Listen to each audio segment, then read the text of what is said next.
So long to see this one? Well, I was actually avoiding it for a couple of reasons. Most notably, the trailer. Like, I think that even people who like this movie will agree that the trailer is really, really bad. No, not really. I just saw a bunch of people get mad at it for no reason. Personally, it showed me that everything I didn't like in a movie would be in this one, with a super Woman. People of color. in-your-face attitude. And it didn't really make any arguments of how a transformation into a red panda could actually carry a movie. It seemed like an incredibly light, simple premise. And the other That's okay. Like, Luca was a pretty simple premise as well. It's okay to have simple premises for movies. reason that I didn't want to watch Turning Red at first was because if I did, I knew I'd have to talk about it. And if I knew I No, you don't have to. had anything other than super glowing praise for it, we were going to have another Turtles situation. So I watched the film, and I have something other than super glowing praise for it. And now I'm going to talk about it. With the chaos and the drama this movie has caused, it's really tempting to just go one way or the other. Praise it for being shocking and daring and tackling new ground. Or to go in the other direction and absolutely eviscerate the film. It's really cementing itself with the Ghostbusters effect. It's not a movie, it's a political argument. You are an idiot.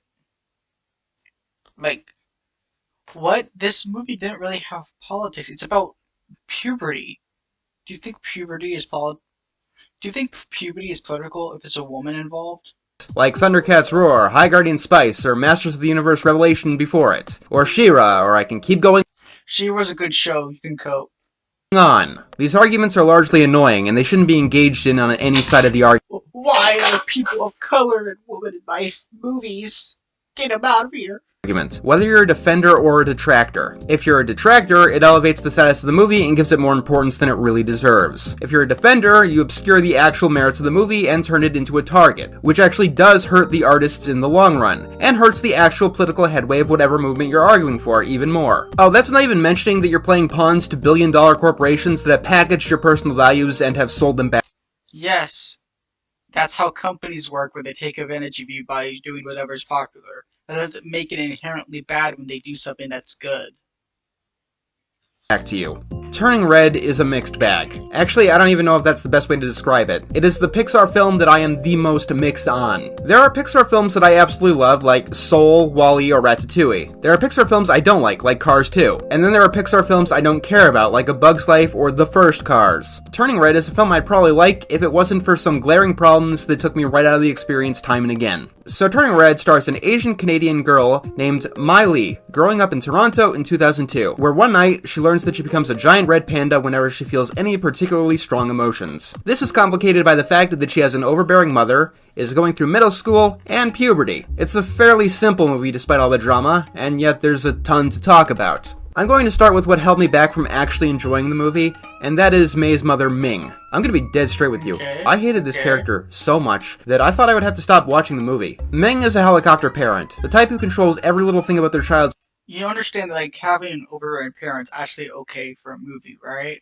life and are super panicked that a slight deviation from their plan will harm their child. So they create this self-fulfilling prophecy, where they hurt their child so much more than the rest of the world could. Every time that Ming was on screen, I was angry. The two most infamous bits you've probably heard of, when she finds drawings of May's crush and drives her down to the store to show the boy in them what May did. And the other time is when she came down to school unprompted to try and give May menstrual pads. Wow, it's almost like she is overbearing and crazy, and she literally acknowledges it near the end of the movie, and she stops. So can't be me.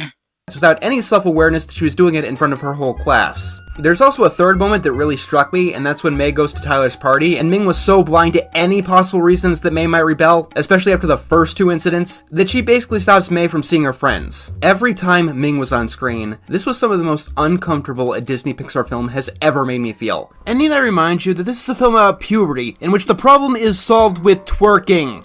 No! That's not how it's solved. They're just being blatantly dishonest. The thing is, May's mother is very conservative, and she wouldn't like something like that, and May is literally doing that because she knows that it disgusts her. Did you not watch the movie? So, defenders will rush and say that this behavior is accurate, especially in Asian communities. And there's a kernel of truth to the kernel of truth here. So, you complain about something and then acknowledge it's true. Great logic. Asian communities are definitely at least stereotypically strict in upbringing. This movie's made by an Asian Canadian. I hope you know that.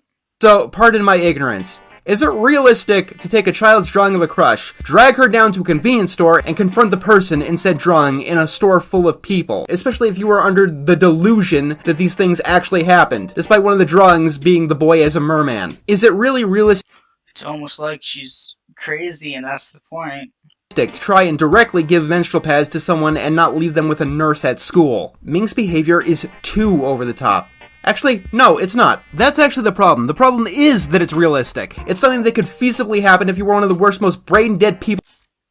You're really smart when you say something when it happens and immediately right after say it would. You're really smart. I hope you know that. On Earth. It's not like, say, Doofenshmirtz, who also had a hard upbringing. So hard that neither of his parents showed up for his actual birth. If you want to talk about realism, we need to talk about Encanto. This was a Disney film also about generational trauma, which seems to be the theme of the season. Mirabel's grandmother was guilty of pretty much the same things. Being overly controlling, trying to keep her family in the perfect boxes that she imagined for them. Of course, Encanto didn't make me want to smash my computer because it was subtle. You could Okay, I would say for the most part throughout the movie it was pretty subtle, but you're literally showing this scene where Mirabel literally goes to Alma and tells her that it's all her fault. You literally put the scene where it's very not subtle and then say it's subtle. Come on, you could have at least used one of the other scenes to make your point look better. Constantly understand the reasons that Alma was doing the things that she was doing, even if you didn't agree with them. And in the end, you want to see Alma get better, not have her taken away in the back of a police car. This is like trying to redeem Doofenshmirtz's parents and doing it in a realistic way, and have it all heartfelt at the end. This is not a combination that works. Ming doesn't come across as understandably or realistically strict at any point in the movie. She comes across as psychotic. Luckily for the film, anytime that Ming isn't on screen, the movie gets a lot better. I wouldn't call it one of Pixar's best, still, but it would have been a tier above something like Onward, which felt a lot like wasted potential. Part of the Ming problem Ming's awesome. actually comes from the movie's style. It is a very much in-your-face, and takes a lot of cues from anime, with even mundane things being shot as over-the-top as possible, which is a baffling choice if you're making It's almost like maybe like it's like supposed to be like a child or something. something that's supposed to tell some kind of down-to-earth lesson. This movie really feels like it was made for the TikTok generation. I mean, it was, obviously. It was released in 2022. But the movie also takes place in 2002. And that creates many problems with the film. Like, Guys, I think he's gonna play What 9/11 soon.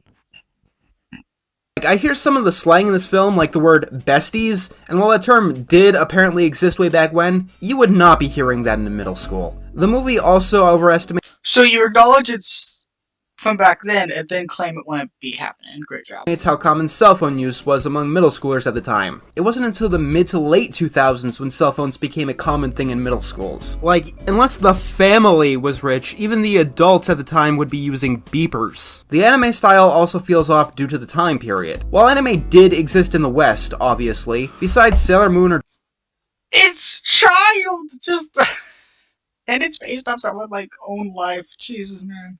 Dragon Ball, Pokemon, or Yu-Gi-Oh!, it was pretty niche until like 2005. Then we started getting tricklings of things like Zatch Bell, One Piece, and so on. I mean, anime definitely was there, don't get me wrong, but it wasn't the styling of the time. Speaking of which, by 2002, boy bands were on the way out. That is literally the year that Justin Timberlake went solo, effectively ending the...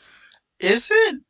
Like, I'm pretty sure boy bands went like all the way to like One Direction and just 5 Seconds of Summer. Craze for a decade. 2002 wasn't a very in-your-face time either. It was quiet. It was grungy. No. Linkin It's Park happy. was one of the Right? biggest bands in the world. Everyone was emotional and full of angst. Like, there's one guy in the school who has You know, some people might not have been that. Did you ever think about this emo look, and yeah, that is 2002 right there. The whole movie should look like that. And that's partially because there's an elephant in the room that you do have to realize if you want to say, golly geez, let's set this film in 2002 for no reason. This film takes place less than a year after the September 11th terrorist attacks. I bring this up because it radically altered the culture of the time, in ways that make this movie feel exceptionally ignorant of the time. Even though, literally, the only reason I can comprehend that this movie is set explicitly in 2002 is because the director grew up in that exact year. It's out of touch. But by the way, this is based off someone's experience, and also they literally lived through the time period, and this is like literally when they grew up. But it's out of touch. Yes, this film takes place in Canada, not the United States, but all over the Western world. Canada, America, the UK, much of Europe. People were paranoid because 9/11 wasn't the only terror attack that had happened. It was the major theme of the decade. I mean, I can understand not wanting Why is it 9/11 in this children's movie, guys? everyone to be so fearful, as that goes against the tone that the movie is trying to establish. But then you have very awkward moments if you actually were there and you do actually remember the time period. Like, the moment with Ming, this strange adult standing outside of the school with a box. An adult that no one wants to account for, completely trying to obscure her appearance and getting attention of the kids in the school. Dude, I'm not gonna lie. The security probably might have seen her as a parent. That's probably why she didn't get kicked off. In real world 2002, she wouldn't just be confronted. Also, most of the hate after the 9/11 was towards brown people, specifically Middle Eastern people, but also other type of brown people, because Americans aren't that bright and can't tell the difference. By the school security guard. She would be tackled by the police and hauled in. Like, here's the thing. If they picked 1999 or 2000 or literally any year that was not 2002, this movie's setting would make a lot more sense. 1999, I could buy the in-your-face attitude, the boy band stuff. That was an optimistic year, despite everything else going on at the time. And on top of that, the movie doesn't get anything at all by setting itself in 2002. Dude, it's based off someone's own experience. The boy band Four Town could have been replaced with any other musical act. The lack of cell phones and surveillance technology doesn't matter because May was caught on the news, and being hidden really isn't a goal in this film. I mean, I wouldn't set it in 2000. Almost like that's why her mom gets mad or something. 22, obviously, but taking place in just a vague, unspecified time like any other Disney Pixar film would have done this one so much favor. Why is it 9/11 in this movie, guys? Take away Ming, and you take away the setting, and what's left with the film? You have a nice little story about a girl having something supernatural happening to her and going through it with her friends. And that is a nice part of the film. It's amazing, really. What the trailers made look like was going to be the worst part of the film was actually, in the end, probably its saving grace. May and her friends have very good chemistry. I just wish the film... Okay, gamers. I think this is enough. We've been through it.